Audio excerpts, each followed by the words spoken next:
Hello student, आज हम phenol के प्रॉपर्टीज़ पढ़ते हैं, जिसमें उसके पहले देखते हैं उसकी भौतिक गुण या फिज़िकल प्रॉपर्टीज़ क्या होती हैं। जैसा कि हम जानते हैं, प्योर जो फिनोल होती है वह कलरलेस होता है, परंतु जब वह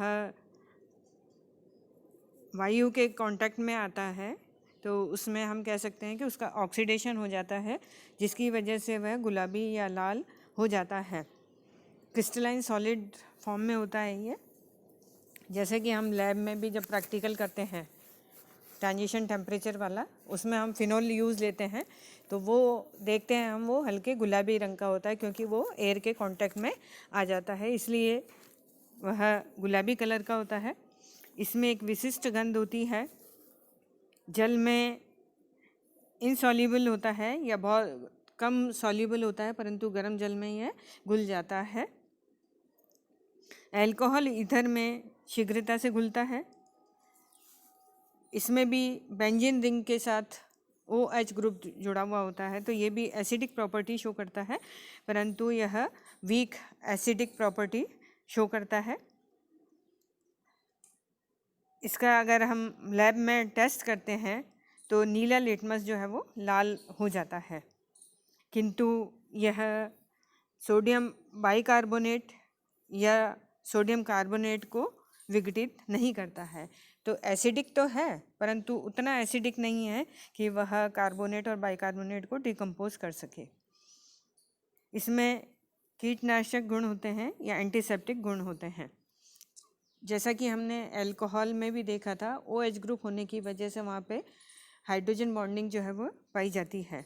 तो यहाँ पे भी फिनोल में भी एक बेंजीन रिंग के साथ OH ग्रुप जुड़ा हुआ होता है, तो यहाँ पे एक या एक से अधिक अणु आपस में मिलकर के हाइड्रोजन बॉन्डिंग का फॉर्मेशन करते हैं, जिसको हम कहते हैं इंटरमॉलिक्यूलर हाइड्रोजन बॉन्डिंग। तो उस कारण से इनके बॉइलिंग मेल्टिंग पॉइंट जो है वो ज़्यादा होते हैं।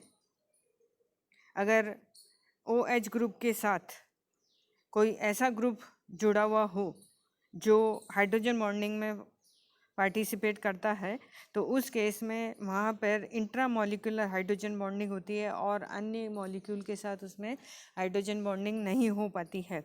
तो उस केस में उनके क्वथनांक या द्रवणांक, मेल्टिंग पॉइंट या बॉइलिंग पॉइंट जो है वो कम हो जाते हैं, जो कि सारणी में दिखाया गया है। फिनोल जिसमें OH ग्रुप है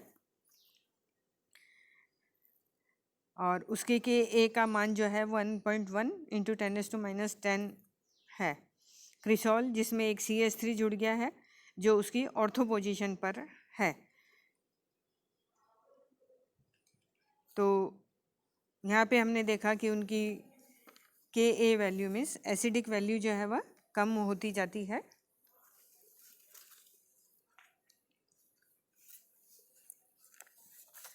नेक्स्ट हम देखते हैं फिनोल की एसिडिक प्रॉपर्टी। फिनोल में भी अल्कोहल में जैसे था कि OH बॉन्ड के टूटने के कारण वह एसिडिक प्रॉपर्टी शो करता है। यहाँ पे भी OH ग्रुप है जिसकी ध्रुवीय प्रकृति है OH की, तो यहाँ पे भी H जो है वह पॉजिटिव के रूप में निकलता है और एसिडिक प्रॉपर्टी शो करता है। तो जैसा अल्कोहल में एल्को ऑक्साइड बन रहा था, यहाँ पे फिनो ऑक्साइड्स का फॉर्मेशन होता है, या हम कहें कि उसकी जब सोडियम के साथ क्रिया कराई जाती है तो सोडियम फिनो ऑक्साइड का फॉर्मेशन होता है और हाइड्रोजन गैस जो है वह निकलती है। इसमें चाहे Na के साथ कराएं चाहे NaOH के साथ कराएं, दोनों में ही सोडियम फिनो ऑक्साइड का फॉर्मेशन होता है, परंतु इसकी जो एसिडिक प्रॉपर्टी जो है वह वीक होती है, तो यह सोडियम कार्बोनेट और सोडियम बाइकार्बोनेट को अपघटित नहीं कर पाता है, परंतु क्षारीय धातुओं के साथ या क्षार के साथ ये फिनॉक्साइड का फॉर्मेशन करता है। इसको अगर अल्कोहल से कंपेयर करते हैं या उधर कार्बोक्सिलिक एसिड के साथ अगर कंपेयर करते हैं, तीनों में से अल्कोहल, फिनोल और एसिड की एसिडिक प्रॉपर्टी अगर हम देखते हैं तो H निकलने के पश्चात जो आयन बनता है वह कितना स्टेबलाइज होता है उसके आधार पर हम उसकी एसिडिक प्रॉपर्टी को शो कर सकते हैं। तो यहाँ पे हम देखते हैं, पहले अल्कोहल और फिनोल का कंपेयर करते हैं। अल्कोहल में H निकलने के बाद अल्को ऑक्साइड्स बनता है, मीन्स CH3O नेगेटिव। अल्कोहल लिया हमने, CH3OH लिया है, उसमें से एक H निकला जो एसिडिक प्रॉपर्टी को शो कर रहा है। तो रेस्ट पार्ट जो होगा वह नेगेटिव CH3O अल्को ऑक्साइड आयन जो बनता है वह अन्य और स्टेबलाइज नहीं हो पाता है, क्योंकि वहाँ पे रेजोनेंस की क्रिया नहीं होती है।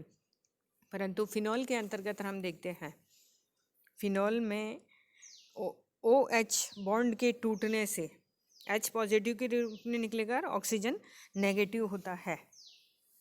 तो फिनो ऑक्साइड आयन जो है वह बनता है, जिसमें रेजोनेंस के फलस्वरूप नेगेटिव आयन जो है वह रिंग पर आ जाता है, मीन्स कार्बन पे आ जाता है। और थर्ड स्टेज जिसमें कार्बोक्सिलिक एसिड के साथ अगर हम देखते हैं तो RCOOH, तो RC एक डबल बॉन्ड O और एक OH, तो उस केस में H निकलेगा तो OH वाला O नेगेटिव हो जाएगा और H पॉजिटिव के रूप में निकल जाता है। यह वापस से ऑक्सीजन जो डबल बॉन्डेड है उसके साथ कॉन्जुगेशन में होने की वजह से इसका नेगेटिव चार्ज दूसरे ऑक्सीजन पर जो डबल बॉन्डेड है उस पर चले जाता है और यहाँ पे डबल बॉन्ड रह जाता है। तो यहाँ पे हमने देखा जो नेगेटिव चार्ज है, अगर हम देखते हैं तो किसकी स्टेबिलिटी ज़्यादा होगी। अल्कोहल में अल्को ऑक्साइड बना जिसमें CH3 ग्रुप जुड़ा हुआ है। फिनो ऑक्साइड में नेगेटिव आयन रेजोनेंस के द्वारा कार्बन रिंग पर, जो बेंजीन रिंग पे है उस पर डिलोकलाइज्ड होता है। कार्बोक्सिलिक एसिड में हमने देखा कि जो कार्बोक्सिलेट आयन बना है वो उसमें भी रेजोनेंस होती है, जिसमें नेगेटिव चार्ज दोनों ऑक्सीजन पर ही है, पहले एक पर फिर दूसरा दूसरे पर होता है। तो तीनों ही स्टेट में अगर हम देखते हैं तो कार्बोक्सिलेट आयन जिसमें नेगेटिव आयन दोनों ऑक्सीजन पर प्रेजेंट है वह सबसे अधिक स्टेबल होगा। नेक्स्ट देखते हैं हम, जो फिनो ऑक्साइड आयन रेजोनेंस द्वारा स्टेबलाइज तो हो रहा है, तो स्टेबिलिटी तो उसकी थोड़ी बढ़ रही है, परंतु जो नेगेटिव आयन है वो कार्बन पर आ रहा है। तो कार्बन पर नेगेटिव आयन के पाए जाने की संभावना कम होती है, पॉजिटिव के पाए जाने की संभावना अधिक होती है। तो वह रेजोनेंस द्वारा स्टेबलाइज तो होता है परंतु उतनी स्टेबल नहीं होती है जितनी कार्बोक्सिलेट आयन में होती है। इसी प्रकार से अल्कोहल में देखते हैं हम, जिसमें अल्को ऑक्साइड आयन बना है उसमें नेगेटिव आयन अन्य किसी हाइड्रोकार्बन ग्रुप पर डिलोकलाइज्ड नहीं हो पाता है। तो सबसे कम डिलोकलाइजेशन है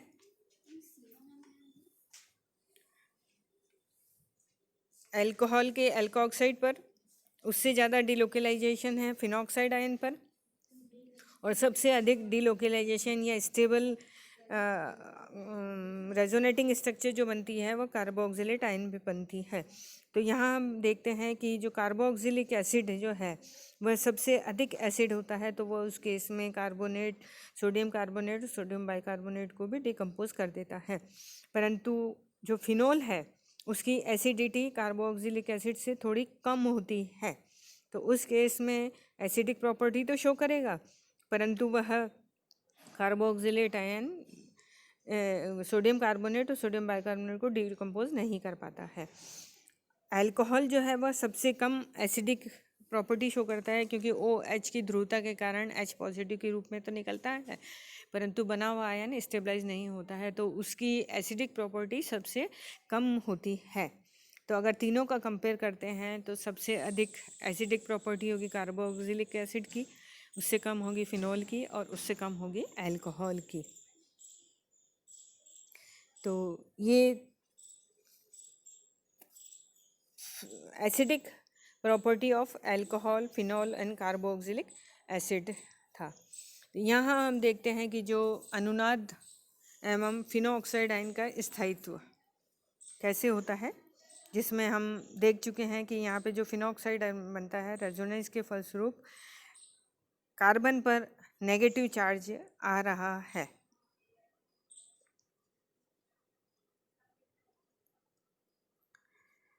तो वह कार्बोक्सिलिक एसिड की तुलना में उतना अधिक स्टेबल स्टेट नहीं होती है, परंतु क्योंकि यहाँ पे रेजोनेंस हो रहा है तो वह एसिडिक प्रॉपर्टी जो है वह शो करता है। तो यहाँ पे हम देखते हैं फिनोल की अम्लता पर सब्स्टिट्यूएंट का क्या इफ़ेक्ट पड़ता है। मीन्स OH ग्रुप के साथ बेंजीन रिंग पर अगर कोई ग्रुप जुड़ा हुआ होता है तो उसके कारण से फिनोल की एसिडिटी पर क्या फ़र्क पड़ता है, जिसमें हम कह सकते हैं कि अगर इलेक्ट्रॉन डोनर ग्रुप प्रेजेंट होता है तो उसकी एसिडिटी जो है वो कम हो जाती है। अगर वहाँ पर इलेक्ट्रॉन अट्रैक्टिंग ग्रुप प्रेजेंट होता है तो उसकी एसिडिटी जो है वह बढ़ जाती है। तो यहाँ अब एक एग्जांपल लेके देखते हैं जिसमें प्लस आई इफेक्ट वाला कोई ग्रुप अगर जुड़ा हुआ होता है, जिसमें सिंपलेस्ट एग्जांपल लेते हैं हम CH3, जो इलेक्ट्रॉन डोनर ग्रुप है या उसका आई इफेक्ट जो है वह प्लस आई इफेक्ट होता है। तो एक तो है फिनोल और दूसरे हैं जिसमें उसकी ऑर्थो मेटा या पैरा पोजीशन पर मेथिल ग्रुप जुड़ा हुआ होता है, जिसको हम कह सकते हैं ऑर्थो मेटा और पैरा क्रिसॉल में अगर कंपेयर करते हैं। तो क्योंकि क्रिसॉल में CH3 ग्रुप जो है वह इलेक्ट्रॉन डोनर ग्रुप होता है तो वह इलेक्ट्रॉन देगा, तो उस केस में OH बॉन्ड के टूटने की संभावना थोड़ी कम हो जाती है, तो उसकी एसिडिटी जो है वह कम हो जाती है। उसमें भी हम देखते हैं जो अगर ऑर्थो पोजीशन पर अगर प्लस आई इफेक्ट वाला ग्रुप जुड़ा हुआ होता है तो उसका इफेक्ट सबसे ज़्यादा होता है, पैरा पे उससे कम होता है और मेटा पे तो उसका रेजोनेंस के कारण उसके OH पे कोई फ़र्क नहीं पड़ता है। परंतु कुल मिला के जो प्लस आई इफेक्ट वाला ग्रुप जुड़ा हुआ है तो एसिडिटी तो कम होएगी, परंतु ऑर्थो और पैरा की तुलना में उतनी कम नहीं होती है। तो सबसे अधिक स्ट्रॉन्ग एसिडिक जो होगा वो आपका फिनोल होगा, उसके बाद होगा मेटाक्रिसॉल, फिर पैराक्रिसॉल और फिर ऑर्थो क्रिसॉल होता है।